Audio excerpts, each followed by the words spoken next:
तो चलिए अपना प्रदेश उत्तर प्रदेश उत्तराखंड में अब बात तमाम खबरों की कर लेते हैं। प्रधानमंत्री नरेंद्र मोदी 12 सितंबर को यूपी के ग्रेटर नोएडा का दौरा करने वाले हैं। यहां पर नॉलेज पार्क में मौजूद India expo mart and centre में आयोजित वर्ल्ड डेयरी समिट 2022 में वो शिरकत करेंगे। प्रधानमंत्री के अलावा केंद्रीय गृह मंत्री अमित शाह और साथ ही उत्तर प्रदेश के मुख्यमंत्री योगी आदित्यनाथ भी एक्सपो मार्ट के कार्यक्रम में मौजूद रहेंगे।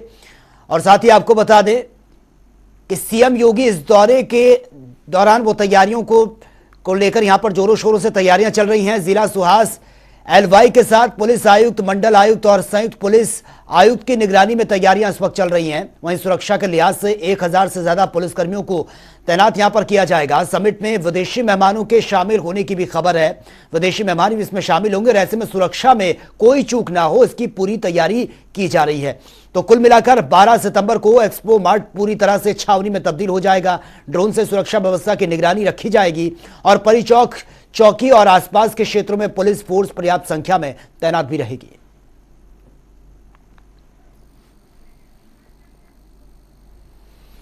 और वहीं उत्तर प्रदेश के मुख्यमंत्री उप मुख्यमंत्री ब्रजेश पाठक एटा जिला पहुंचे हैं, जहां पर उन्होंने आरएसएस के ब्रजपाथ संघ चालक स्वर्गीय राजपाल सिंह के आवास पर पहुंचकर उनके चित्र पर पुष्पांजलि अर्पित की है, उनको श्रद्धांजलि दी है। इस दौरान डिप्टी सीएम ने उनके परिवार के परिजनों से भी मुलाकात की है। डिप्टी सीएम ब्रजेश पाठक ने उनके परिवार को हर संभव मदद का भरोसा भी दिया। और इस दौरान डिप्टी सीएम के साथ प्रदेश सरकार के कैबिनेट मंत्री स्वतंत्र देव सिंह भी मौजूद रहे हैं। वहीं डिप्टी सीएम ब्रजेश पाठक ने मीडिया से बातचीत करते हुए कहा है कि बाबूजी स्वर्गीय राजपाल सिंह जी बहुत ही अच्छे व्यक्ति थे। उनके निधन से प्रदेश को बहुत बड़ी क्षति पहुंची है और उनकी भरपाई करना बहुत मुश्किल होगा। श्रद्धेय राजपाल सिंह जी ने पूरा जीवन चार परिवार को और हर तरह से भारत माता के प्रति समर्पित भाव से काम करते हुए उन्होंने शुचिता का एक पैमाना तय किया। पूरा जीवन मैं कह सकता हूं कि ऐसा उदाहरण बिरले ही देखने को मिलेगा। तो उनके जीवन पर एक पेंसिल के दाग के बराबर दाग नहीं था। पूरा जीवन राष्ट्र के प्रति, भारत माता के प्रति, विचार परिवार के प्रति और भारत माता को और भी मजबूत करने के प्रति पूरा जीवन उन्होंने लगाया। हम सब कार्यकर्ता आज उनके आकस्मिक देहावसान पर दुखी हैं, स्तब्ध हैं और पूरी पार्टी, पूरी सरकार उनके समर्थकों के साथ, उनके परिवार के साथ हैं। और भारत के प्रसिद्ध मंदिरों में से एक मध्य प्रदेश के जबलपुर में स्थित मेहर माता का मंदिर है। मेहर माता मंदिर में हर दिन लगने वाली लंबी कतारें ये साफ तौर पर तस्दीक करती हैं कि मां के चमत्कार का गुणगान हर तरफ है। मंदिर की पवित्रता का अंदाजा इसी से लगाया जा सकता है कि अभी तक अल्लाह मां शारदा का पहला श्रृंगार अल्लाह ही करते हैं।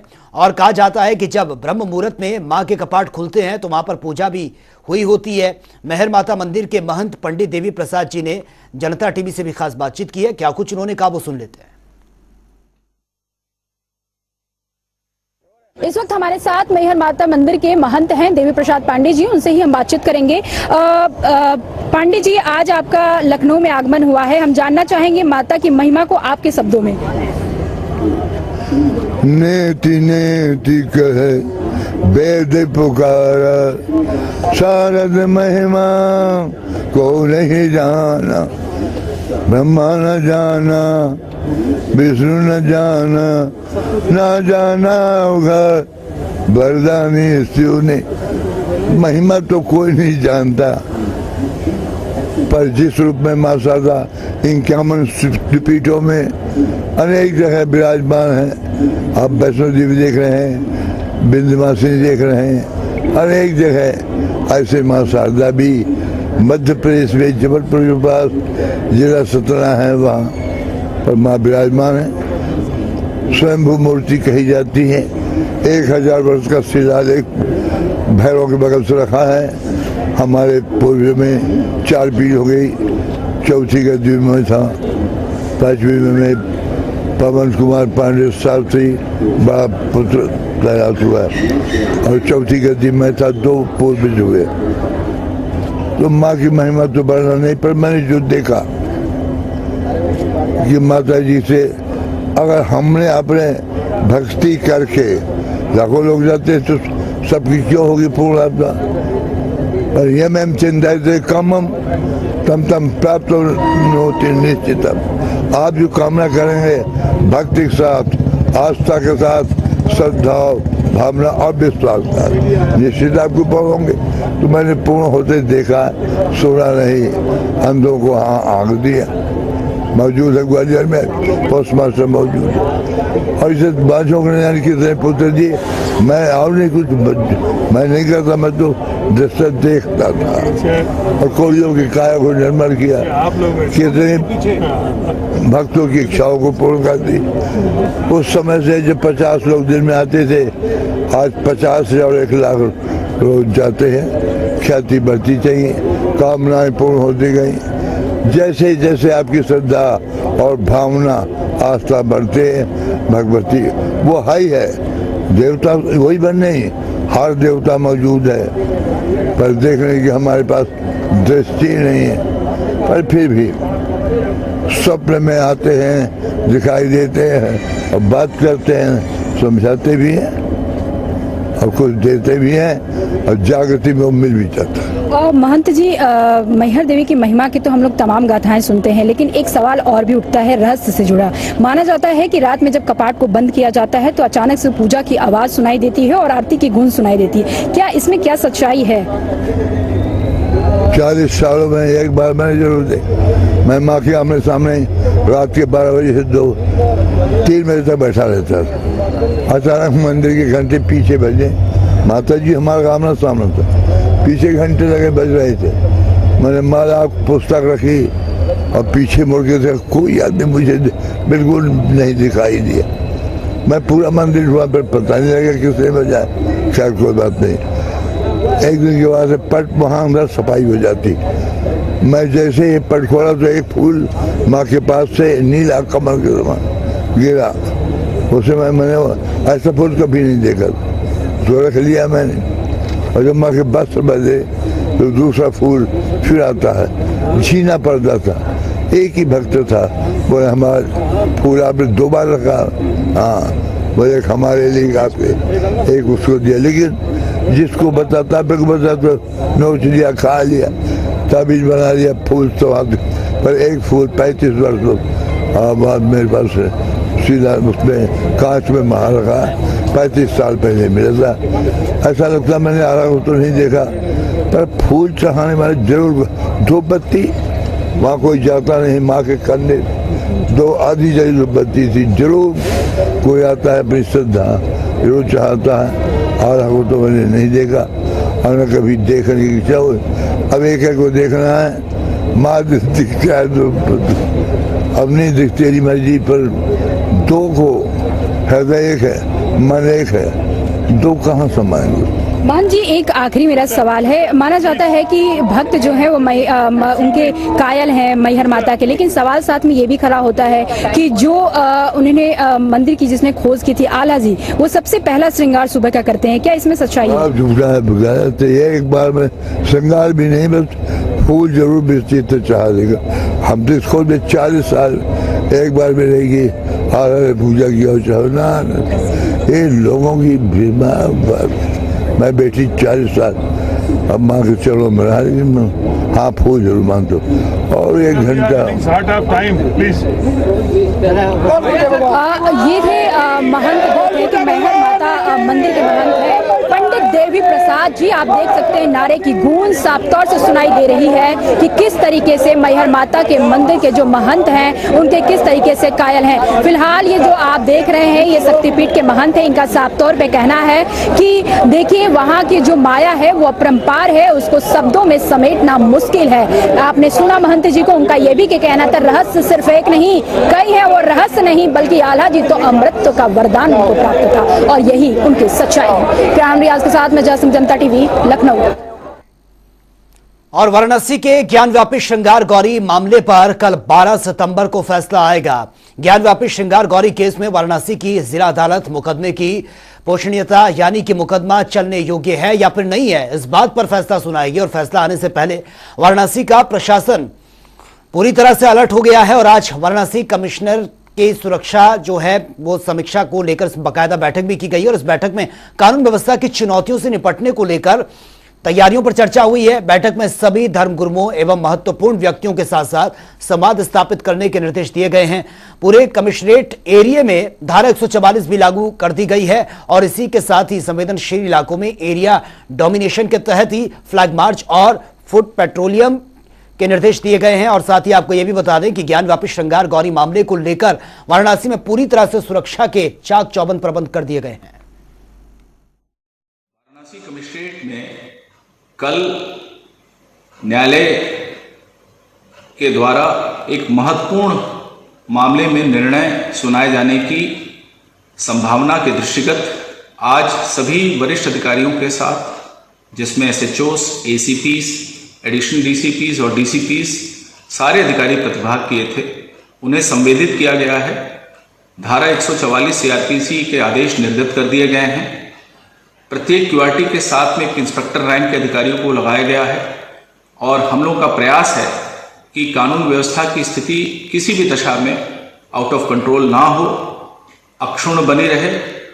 इसके तहत हमने अपनी पूरी एक्सरसाइज और होमवर्क करा है, जिसके इम्प्लीमेंटेशन के लिए आज सीनियर ऑफिसर्स के साथ में विचार विमर्श हुआ है। उसी के क्रम में हम लोगों ने अपनी कार्रवाई को आगे बढ़ाया। और वहीं यूपी के कानपुर देहात में कैबिनेट मंत्री राकेश सचान ने निशुल्क बीज किट का वितरण किया है। आयोजन कर किसानों को निशुल्क ये किट दिए गए हैं। और आपको बता दें कि तहसील भोगनीपुर क्षेत्र में यह कार्यक्रम रखा गया था।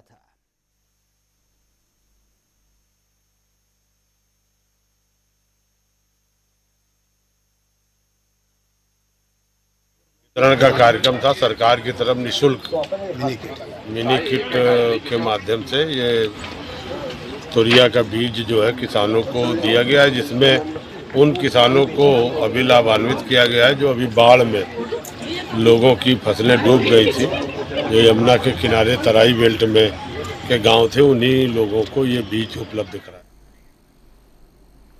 और भारतीय किसान यूनियन भानु गुट के राष्ट्रीय अध्यक्ष भानु प्रताप सिंह बाराबंकी पहुंचे हैं, जिसके बाद किसान नेता और कार्यकर्ताओं में खुशी की लहर देखने को मिली है। भानु प्रताप सिंह ने प्रसिद्ध हनुमान मंदिर पहुंचकर मत्था भी टेका है। भानु प्रताप सिंह ने योगी सरकार की जमकर तारीफ करते हुए केंद्र सरकार समेत अन्य पार्टियों पर निशाना भी उन्होंने साधा है। और उन्होंने कहा है कि योगी बाबा ईमानदार, सपा, बसपा, कांग्रेस और लोकदल ने किसानों को लूटने का काम किया है। भारतीय किसान भानु का राष्ट्रीय अध्यक्ष भानु प्रताप सिंह का कि जब तक दुखी किसान रहेगा धरती पर तूफान रहेगा। ये किसानों की कोई नहीं सुनेगा तो भानु प्रताप सिंह अर्जुन की भूमिका में रहेगा और इस भारत में महाभारत होगा। जो गलत पार्टियां थी उनको हटा दिया। योगी बाबा ईमानदार थे, योगी बाबा आ गए। क्यों कि जब जब होए धर्म की हानि, बाढ़े असुर अधम अभिमानी, तब तब धर प्रभु विविध शरीरा, हरई कृपा निधि सज्जन पीरा। कांग्रेस ने, सपा ने, बसपा ने, लोकदल ने किसानों को लूट लिया। और अयोध्या के सर्किट हाउस में मंदिर निर्माण समिति की पहले दिन की बैठक संपन्न हो गई है, जिसमें श्री रामलला के मंदिर बनाने की लागत करीब 1800 करोड़ ये बताई गई है। इस लागत में अभी संशोधन भी हो सकता है। राम मंदिर ट्रस्ट की बैठक में चर्चा के बाद ये लागत सामने आई है और बैठक में 3 बिंदुओं पर विचार विमर्श भी किया गया है। वहीं राम मंदिर की लागत, ट्रस्ट नियमावली और मंदिर में लगने वाली अन्य प्रतिमाओं पर गहनता से चर्चा भी हुई है। 2 साल से मंदिर के निर्माण का काम चल रहा है। जब काम शुरू हुआ तो लार्सन टुब्रो और भी ये बताने की स्थिति में नहीं था कि क्या खर्च आएगा, लेकिन लार्सन टुब्रो की कानूनी आवश्यकताएं थी। उन्हें बताया जाए कि मंदिर पर कितनी लागत आएगी। हमने तो कभी अपना कमरा भी नहीं बनवाया, तो हम क्या मंदिर के का लागत बताएंगे। कमरा बनाना बहुत दूर है, मैंने तो जीवन में अपनी झोपड़ी भी नहीं बनाई कभी।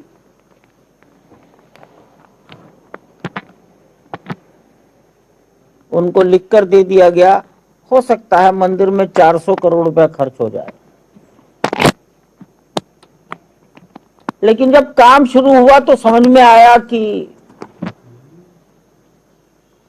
सारा चिंतन आधा अधूरा था। 1 साल बाद विचार हुआ, तब कुछ बदल गया। फिर 18 महीने बाद विचार हुआ तो और बदल गया। आज इस पर बहुत चर्चा हुई और ऐसा लगता है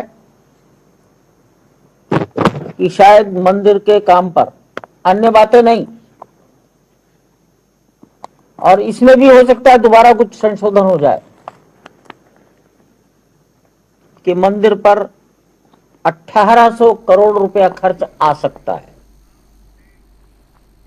और लखनऊ के लिवाना होटल अग्निकांड पर जांच रिपोर्ट मिलने के बाद योगी सरकार ने सख्त एक्शन लिया है। जांच रिपोर्ट में कुल 19 अफसरों को दोषी पाया गया है, जिसमें 4 अधिकारी पहले ही रिटायर्ड हो चुके हैं।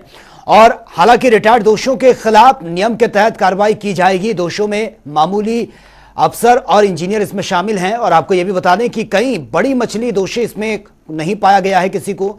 और हजरतगंज इलाके के होटल लिवाना में सोमवार तड़के यह भीषण आग लगने की खबर सामने आई थी, जिसमें 4 लोगों की मौत हुई थी और 10 लोग इसमें घायल हुए थे।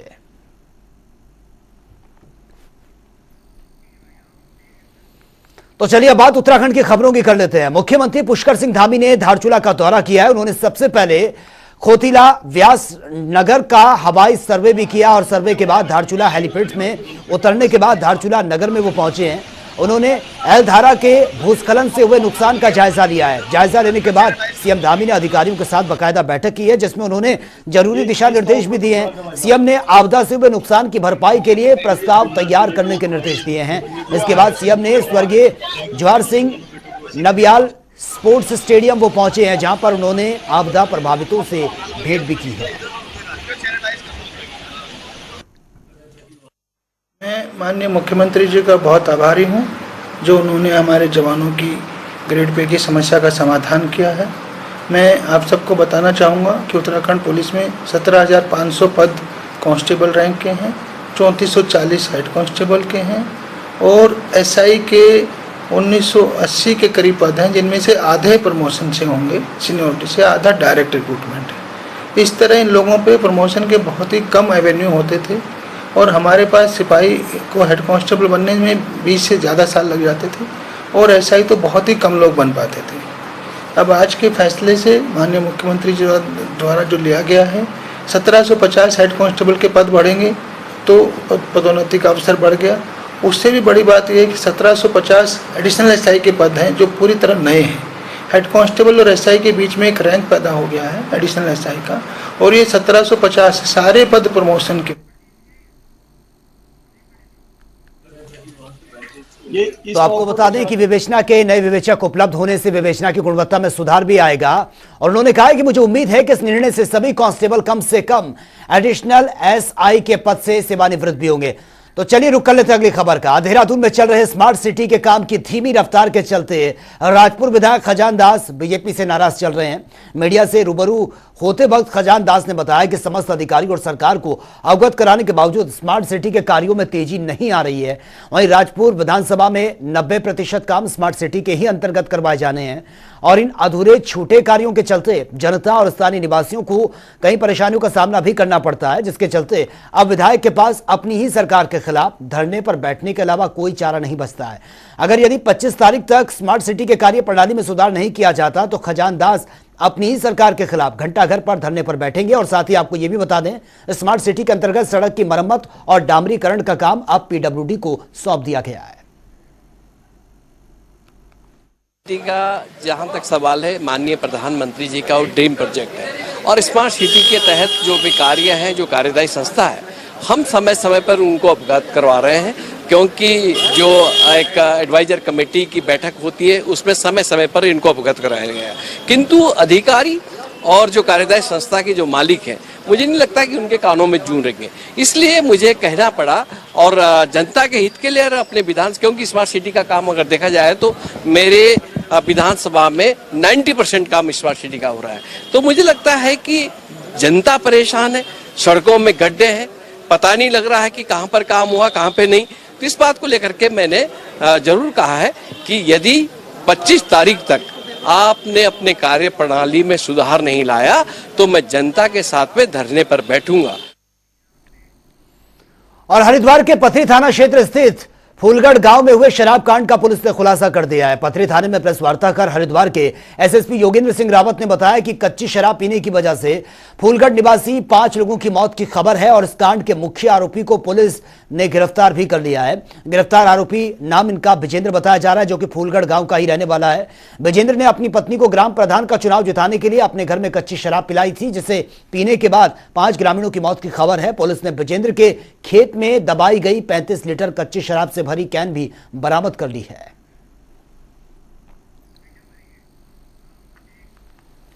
तो फिलहाल इस बुलेटिन में मेरे साथ इतना ही, लेकिन तमाम खबरों के लिए आप बने रहिए जनता टीवी के साथ। नमस्कार।